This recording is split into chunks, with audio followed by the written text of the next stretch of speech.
What's the fantasy football impact of Derek Carr signing as the Saints starting quarterback? It's time to break it down right here, right now, as we begin another edition of Locked On Fantasy Football. You are Locked On Fantasy, your daily NFL fantasy podcast. Part of the Locked On Podcast Network, your team every day.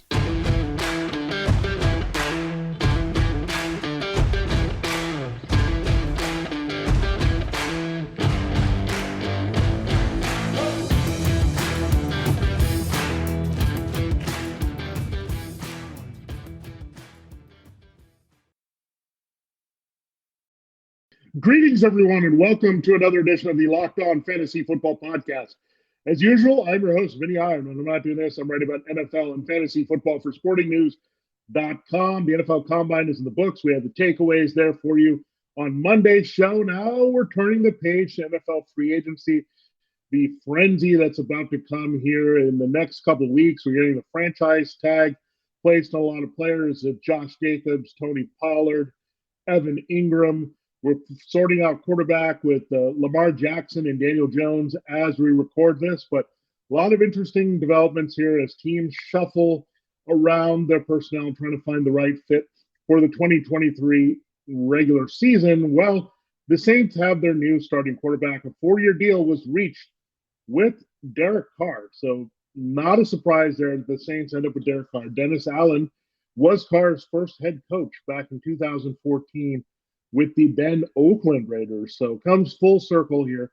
9 seasons with the Raiders. Was released. They kept him out at the end there with Jared Stidham getting the start here for Josh McDaniels. So was not a great fit overall in McDaniels' offenses there. That they really kind of disappointed. Josh Jacobs was outstanding. That's why he got the franchise tag. He's coming back as the workhorse running back in Las Vegas. But once they benched Carr for Stidham, you knew it was over. They tried to trade him first to the Saints. He ends up just signing with the Saints here, probably with a reasonable deal given their salary cap situation, given Carr is a free agent on the street here. So I don't think he's going to break the bank astronomically like he did at one point as one of the highest paid quarterbacks in the league for the Raiders. But Saints working away from the bridge that they have had post Drew Brees. They've worked in Jameis Winston and Taysom Hill and Andy Dalton for a lot of last year. So he is now a bona fide starting quarterback for New Orleans after Brees, the Hall of Fame career there for so many years since 2006. So we'll get into Derek Carr's fantasy value and potential in this offense here going forward for you. And then we'll also look at his impact on the wide receivers and the other offensive skill players here, what the Saints still need to do to round out their offense here in 2023. So that's all to come here on the show.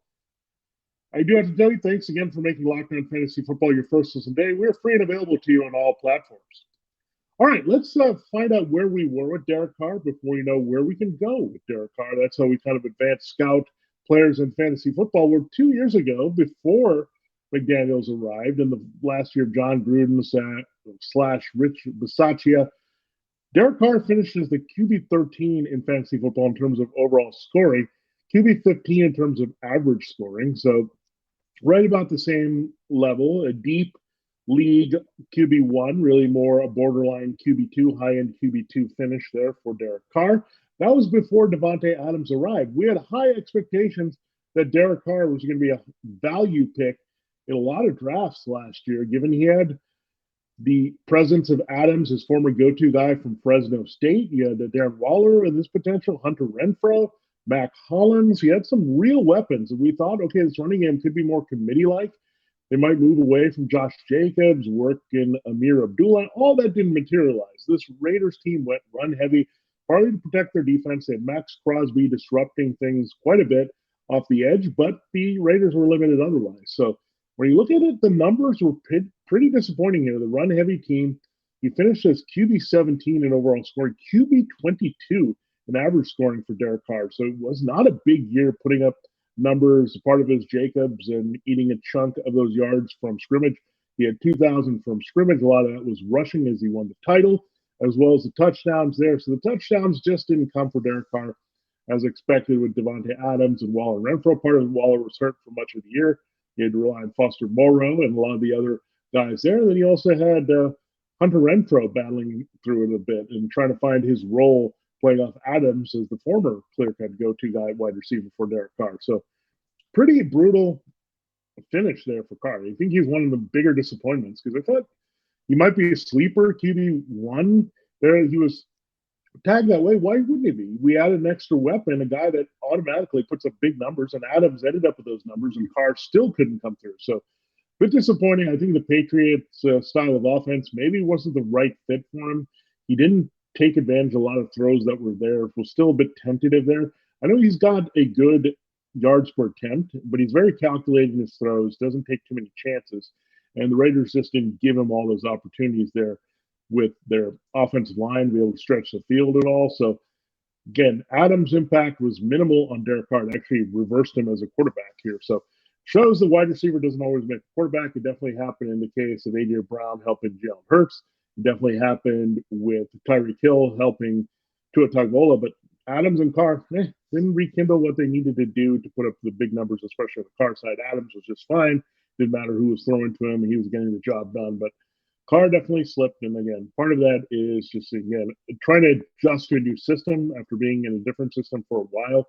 It just didn't go as planned. Now, interesting what the Saints have left on the table. We know consistently Drew Brees was one of the plug-and-play QB1s. He was a top 5 guy every year. You knew he was going to throw for high passing volume, and you knew that he's going to get the touchdowns and get to the 30 touchdown mark, probably 45 to 5,000 passing yards every year. Well, last 2 years, his passing game has gone in the tank a little bit as they've transitioned now in a couple of years away from Sean Payton.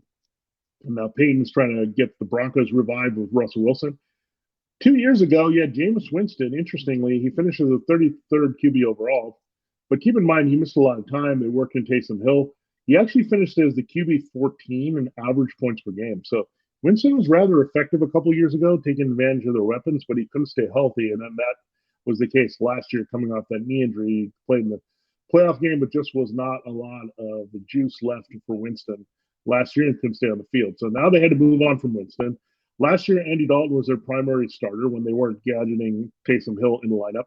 He finished with 22 in terms of the overall scoring, so just borderline end of the QB2s, and then the 34th there in average scoring. So Andy Dalton obviously didn't get a lot of opportunities overall, but again, started most of the season for the Saints and just didn't have a lot of scoring punch with those. So Derek Carr, I think, should move up here. I'm looking at that Jameis Winston 14 average as promising, as well as what Carr did a couple of years ago, finishing as QB 13/15 when you look at overall and average. So I do have high expectations for Carr to rebound. I think the Saints team wants some of that offensive juice back that they used to have with Brees. I know it's a little bit different, no Peyton, but I think some of those stylings are still there in that mindset. So I do like Carr totally embracing this new offense. He's comfortable with the coach. So last year we had Adams at the comfort level. This time it'll be Allen. So he'll be okay with the environment there in New Orleans. And he's played well in the past if you look at it against the Saints. So you feel right at home in the Dome. So good situation there. Moving from Las Vegas, so getting a lot of indoor games, not just there, but you get Atlanta. You also get the fine weather for the most part in Carolina and Tampa. So good weather to throw a little bit better than go to Kansas City or Denver in any of those situations. So that's good. But yeah, Derek Carr, I think as back end QB1/QB2, but it's definitely going to be bumping closer to his 2021 value than 2022, because again, I think he was a misfit in that offense for McDaniels, and that's why they ultimately wanted to move on. And just the contract was just too big, so now they can look at a rookie quarterback here. Possibly that's where they're leaning, and I think they're going to target either Anthony Richardson, Florida, or Will Levis. The draft by the Saints have their starter. They hope for 4 years, but at least for a couple of years, you think Derek Carr is going to be the guy. All right, we will break down the impact and effect on the wide receivers, namely Chris Olave, their new number 1 in New Orleans, in our next segment here on Locked On Fantasy Football. It is an exciting time of year to get into the action in the NBA. It's the midway point gone, and now it's perfect time to download FanDuel, America's #1 sportsbook. NFL is over, XFL is in action, NBA and NHL are going, MLB is just around the corner. New customers at FanDuel get a no-sweat first bet up to $1,000. That's bonus bets back if you don't win with your first bet. Just download the FanDuel Sportsbook app. It's safe, secure, and super easy to use. Then you can bet on everything from the money line to point scores and threes drained. Plus, FanDuel even lets you continue and combine your bets for a chance at a bigger payout with the same game parlay. So good stuff all around. I've been excited about Kevin Durant, what he can do with the scoring, and then we've seen Luka Doncic and Kyrie Irving heat up together for the Mavs. So a lot of good action here down the stretch. We'll see if the Celtics can get back together. The Lakers make a run here. So a lot of good stuff to get in on with the NBA action. And again, FanDuel is the official sponsor of the NBA in terms of betting partners. It is of the NFL, as it is of the Locked On Network as well. So don't miss the chance to get your no sweat first bet up to $1,000 in bonus bets when you go to FanDuel.com/lockedon. That's FanDuel.com/lockedon to learn more. Make every moment more with FanDuel, again, official sports betting partner of the NBA, NFL, and a proud sponsor here of the Locked On Podcast Network. All right, it is time to continue the show, getting a little bit ahead of ourselves, getting excited about Chris Olave here with his ability to build on his finish from last season. Let's see where the rookie did finish. He finished as a wide receiver 23, so right inside the wide receiver twos in terms of overall scoring. Average scoring right there, 24. So he was the last wide receiver two on the board. Pretty darn good, given the mess at quarterback he had between Dalton, Winston, and Hill. Now he gets Derek Carr, folks. So Chris Olave and Garrett Wilson, they're the most exciting guys, depending on the quarterback situation here, the two Ohio State second-year wide receivers. But Carr is going to feed Olave a lot. Olave has a little bit of Adams in him. He's very good at stretching the field at times. Remember, his depth of target was pretty high last year. So Carr, if they can scheme him open, he's going to push it downfield quite a bit to Chris Olave. So this is very good for him. Again, he was very effective with not much quarterback help, and now he's going to get Carr. Carr's going to lock in. He's the most reliable receiver returning on the team. Clearly the number one, established last year as a rookie. They've done a great job of moving all over the field and scheming him open. Olave is a one in every which way. That's great news. Carr and Olave, you can expect that combination to heat up, that chemistry to develop here over the offseason really quickly, because it's really key to what the Saints want to do in the passing game, that Olave and Carr are on the same page. So Chris Olave, conservative estimate, he's a borderline wide receiver 1-2. Can he finish in the top 12 now? A quarterback of the level of Carr who's going to target him often in key situations? Absolutely. He's that talented a receiver, just like his former Ohio State teammate, Garrett Wilson with the Jets. If they get a quarterback in there, watch out for Garrett Wilson. But Olave and Wilson, ton of upside here. I love their route running versatility. Very similar players, can make big plays, can catch the shorter passes here. So Olave can be active all over the field here for Derek Carr. So love that. Again, way up on the stock watch for Chris Olave.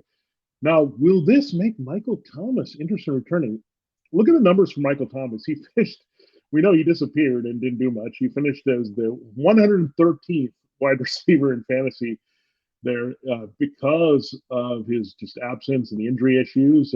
Is he happy to return? Maybe this will get him going. Another quarterback that's going to get him the ball. He actually was 8th in average scoring. So Michael Thomas was off to a hot start. We said, okay, Michael Thomas is back. Let's do this. And then Michael Thomas, the medium Michael Thomas returned. We won the old Michael Thomas, not the old Michael Thomas that was disappointing us in fantasy. So does a quarterback of Carr's caliber bring back Thomas in the mix to play off Olave and accept that he's more like the number 2 right now, playing off that and maybe working the slot a little bit? That's the key position we know dating back to Hunter Renfrow for Carr. So Olave and Thomas, could they become the new, bigger versions in a way? I know Olave is a little bit smaller than Adams, but bigger in terms of their usage as the outside-inside combination here for Derek Carr. So something to look at for sure. There's a big drop-off at receiver. There's one more guy that we can talk about here. Rashid Shaheed, I think he's hurt a little bit because Carr is very calculated downfield thrower. Shaheed has got to be wide open. Shaheed made some big plays last year. Felt like he was shot out of a cannon. I don't know if he's a dedicated slot. So that's why it's important they need Michael Thomas more to settle back into that intermediate role, especially with Jarvis Landry being a free agent. So we'll see. Shaheed would be a good guy to take things off the top, playing off Olave. He could be this version in this offense of Matt Collins, and then you get Thomas as a big slot versus Renfrow.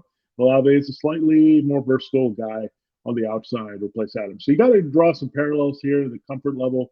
That's what these quarterbacks are trying to do. So again, Carr, the problem is not that he can't get it deep. The problem is getting the ball deep, like just wanting to push it there and make that decision versus going underneath. So Thomas, again, may really like this style of offense and this style of short to intermediate passing game from Derek Carr to bring him back and maybe revive him a bit in fantasy. Shaheed, again, Andy Dalton wasn't afraid to throw downfield to him when needed. Carr's got to do that, but I think it's going to be a little bit tougher, especially if Thomas is back in the mix. So remember, Shaheed's production is a lot tied to Thomas being a no-show on this team. And I think they'll look to further upgrade at wide receiver and their weaponry here in 2023 with Derek Carr in mind. All right, so there's a look at the impact of Derek Carr's arrival for the wide receivers on the Saints. Now we'll look at their tight end and running back situation and how it's going to help Juwan Johnson and Alvin Kamara. We'll do that in our final segment. Make sure you're checking Locked On NFL Draft here. Great show overall with Damian Parson and Keith Sanchez. They do a great job. It's post-combine. You get new rankings, new scouting reports, all that good stuff, breaking down the top available players in the 2023 draft when the teams go on the clock. First round, April 27th from Kansas City. So looking forward to that. The countdown has begun less than 2 months away from that action. So check out Locked On NFL Draft. All right, it is time to close the show and look at the impact on the Saints tight ends and backs that the arrival of Derek Carr will have. Now, Juwan Johnson is an interesting player. We know he's a bit of a hybrid wide receiver. Last year, he finished as the tight end 8 overall on the board, finished as tight end 13 in terms of average points per game. He's kind of separated himself from Adam Troutman as the key target at this position for New Orleans. So again, we know Derek Carr, going back to Las Vegas, was a big fan of Darren Waller. Darren Waller was his go-to guy before Hunter Renfrow came and then before Devontae Adams came. So it kind of layered upon layered there with where he was going, and he had those 3 targets, and that's why it was crazy it didn't add up to production. But there are the numbers here. If Olave is going to stand up and improve as a number 1, Thomas back in the mix, Shaheed with the occasional big play, it opens up things for Juwan Johnson, his athleticism. We know he's a key red zone threat last year and really the year before. So Juwan was just scoring at a rapid pace here. So again, those numbers are pretty solid. And let's look at Darren Waller. He finished as the tight end 24, so the last tight end 2 on the board in terms of overall scoring. But we know Darren Waller missed a lot of time. Where did he finish? He finished at 9 at the kind of average scoring. So when you look at that, Juwan Johnson and Waller were pretty similar with the production there last year. So that's good news that there'll be some translation there to keep Johnson moving and involved in this offense here. And maybe more so because Sheed is more of the deep threat, and I think Carr will be more calculated throwing to him there. So I think Juwan Johnson could really emerge there. Now, if they move on from Michael Thomas, I think that's even better news for Johnson here going forward. So do like that quite a bit. Good finishes for Darren Waller with Derek Carr.